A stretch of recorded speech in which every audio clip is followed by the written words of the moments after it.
इस वक्त हमारे साथ हमारे संवाददाता दीपक दुबे जुड़े हुए हैं जो जलसा के बाहर मौजूद हैं, और साथ ही डॉक्टर राहुल भार्गव हमारे साथ हैं जो कि हेमेटोलॉजिस्ट हैं और फोर्टिस हॉस्पिटल के डायरेक्टर हैं। इस बीच लेकिन आपको बता दें कि प्रतीक्षा बंगले को भी सैनिटाइज किया गया।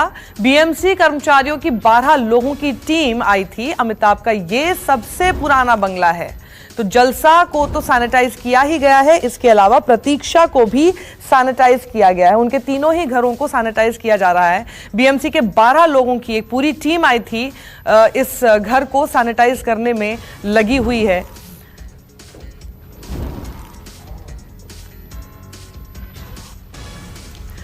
और इस वक्त दीपक दुबे हमारे साथ है। सबसे पहले मैं उनका रुख कर लेती हूं।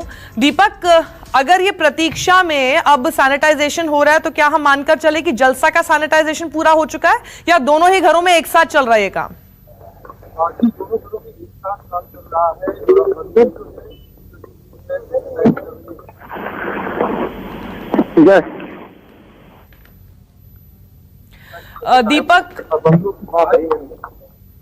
दीपक, मैं आपके पास आऊंगी, आपकी आवाज ठीक से नहीं आ रही है। इंद्रजीत सिंह जो कि प्रतीक्षा के बाहर से इस वक्त मौजूद हैं।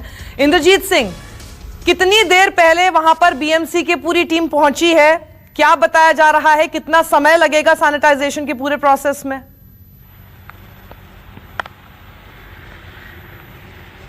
बिल्कुल करीब आधा घंटे पहले पहुंची थी बीएमसी की पूरी टीम, और 12 लोगों की टीम थी, और बाकायदा पीपीई किट पहन के भी कुछ लोग आए थे, और उन्होंने इस बंगले को सैनिटाइज कर दिया। और इन्होंने बताया कि जो तीनों बंगले हैं अमिताभ बच्चन के, यहाँ पर प्रतीक्षा हो चाहे जलसा हो, ये तीनों बंगले सैनिटाइज किए जा चुके हैं। और अब बारी है कि जो कर्मचारी हैं, क्योंकि इस बंगले में भी अगर इसकी बात करें प्रतीक्षा की, तो ये सबसे पुराना बंगला है और यहाँ पर भी अमिताभ बच्चन का आना जाना लगा रहता है।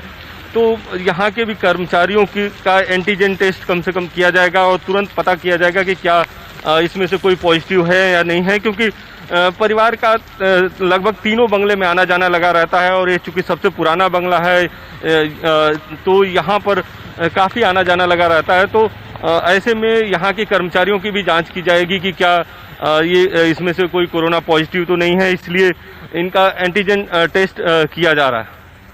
जी इंद्रजीत, हमारे साथ डॉक्टर राहुल भार्गव भी बने हुए हैं। डॉक्टर राहुल भार्गव, मैं आपके पास अमिताभ बच्चन की जो माइल्ड सिम्टम्स है उसको लेकर आऊं, तो इस बीच लेकिन क्योंकि अनुपम खेर की मां की भी खबर सामने आई, वो कोरोना पॉजिटिव हैं, तो ये एक सवाल मेरे मन में तब से है कि उनको भूख नहीं लग रही थी।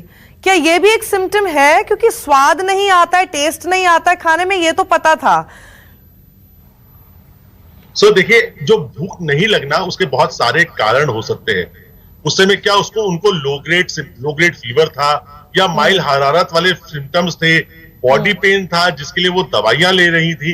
तो ये ब्लैंकेट स्टेटमेंट देना कि भूख कम लगना के साथ में आप अपना कोविड जाके टेस्ट कराइए, ये शायद पैनिक कर सकता है। ये एक सिम्टम नहीं पाया गया है किसी भी जगह पे। भूख कम लगने इसीलिए मैंने पूछा। कम से कम 100 कारण हो सकते हैं, कॉन्स्टिपेशन से लेके माइल्ड कॉन्स्टिपेशन से लेके टेस्ट का खराब हो जाना, कुछ भी हो सकता है। तो शायद ये कह देना कि भूख नहीं लगने से हम जाके कोविड की टेस्टिंग कराएं, ये शायद लोगों में पैनिक फैलाएगा। इससे हमें बचना चाहिए। जो अभी कॉमन सिम्टम्स पाए गए हैं उसमें है बुखार, बॉडी एक, खांसी, respiratory symptoms, loss of taste, कई बार डायरिया, बच्चों में कावासाकी जैसी डिजीज, और साथ में स्मेल का चले जाना था। तो लास्ट जब मैंने पढ़ा था सर, मुझे नहीं पता अपडेट हुआ कि नहीं, लेकिन 12 ऐसे लक्षण हैं, 12 लक्षण ही सामने आए अभी तक। जी, अभी तक सारी जगहों पे हिंदुस्तान में भी वही लक्षण है कॉमनली, जिसमें बुखार आना सबसे कॉमन है। 89% लोगों में बुखार आता है।